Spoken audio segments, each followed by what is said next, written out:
আজকে এই দোকানদারের সাথে আমার মারামারি লেগে গিয়েছিল। অবশ্যই ভিডিওটা শেষ পর্যন্ত দেখেন। আজকে আমি যাচ্ছিলাম বারোকোনা বাজারে আমাদের কিছু বাজার করার জন্য একাই। আজকে আমার সঙ্গে কেউ নেই। তারপর আমি চলে আসলাম ক্লাব মোড়ে এসে দেখতে পারলাম চারিদিকে কিন্তু অনেক মেঘ হয়ে গেছে, হয়তো বৃষ্টি আসতে পারে। এখন আমি সাইকেলে চড়ে ভাবতেছি এখন কি আমি বারোকোনা বাজারের দোকানগুলো খোলা পাবো কিনা। এই সামানের অটো ড্রাইভারকে আমি বারবার করে নিষেধ করতেছি আমাকে একটু সাইড দেন, সে কিন্তু আমাকে সাইড দিচ্ছেন। আমার মনটা কিন্তু অনেক খারাপ হয়ে গিয়েছিল, তবুও কিছু বললাম না বয়স্ক মানুষ দেখে।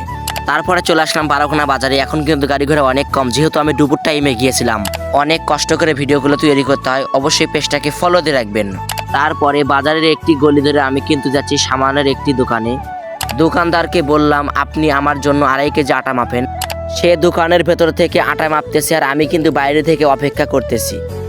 সে আমাকে আটা মেপে দিল 2 কেজি। আবার চলে আসলাম আরেকটি দোকানে। এই দোকান থেকে আমি 100 গ্রাম হলুদ এবং 1/2 কেজি কাবলি বুট নিব। এই দোকানদারটা আলসা থাকার কারণে কিন্তু একবারে ঢিলে কোম্পানির মতো, তো সেজন্য কিন্তু আমাকে অনেকক্ষণ ধরে অপেক্ষা করতে হচ্ছে। আমার এই ভিডিওগুলো যারা দেখতেছেন অবশ্যই পেজটাকে ফলো করবেন এবং এই মুহূর্তে আমার চ্যানেলটিকে সাবস্ক্রাইব করবেন।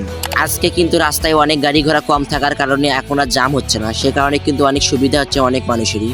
তো এখন আমি বাড়ির উদ্দেশ্যে যাচ্ছি। আজকের ভিডিওটা এই পর্যন্তই। অবশ্যই আমার পেজটাকে ফলো দিয়ে রাখবেন। ধন্যবাদ।